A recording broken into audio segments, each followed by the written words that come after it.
Au Mali, le directeur de la division des droits de l'homme de la mission des Nations Unies, Guillaume Gueffa, a été déclaré persona non grata le 5 février dernier par le gouvernement.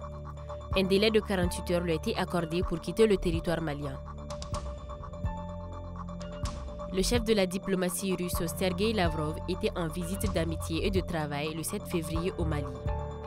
La coopération militaire et économique était au centre des échanges entre les autorités maliennes et leurs hôtes. L'armée malienne a annoncé mardi avoir neutralisé 34 terroristes et récupéré plusieurs matériels lors d'une opération spéciale dans la nuit du 6 au 7 février dans le secteur de Korienzé, dans la région de Mopti. Elle ne déplore aucune perte en vie humaine ni de blessés.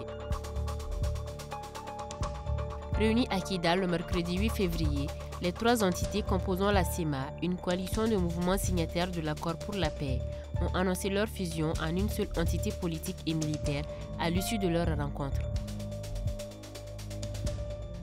Dans le nord-ouest du Burkina Faso, 2 employés de Médecins sans frontières ont été tués mercredi 8 février dans la matinée par des hommes armés. L'ONG a condamné l'assassinat brutal et délibéré de ses agents et annoncé la suspension de ses activités médicales dans la région de la boucle du Mouhoun.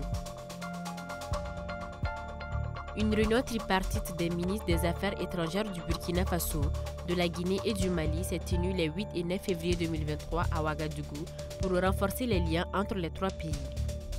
Les échanges ont aussi porté sur la réussite des processus de transition devant conduire au retour à l'ordre constitutionnel. À Zender, dans le sud du Niger, 3 élèves sont morts et 11 autres blessés dans l'incendie de leur classe en Payotte dans la matinée du lundi 6 février. Ces cas d'incendie sont récurrents dans le pays.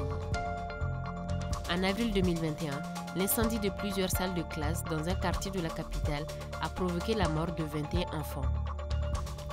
Quelques mois plus tard, en novembre 2021, une tragédie similaire s'est produite à Maradi, où 20 élèves du primaire sont morts lorsque leurs salles de classe ont pris feu.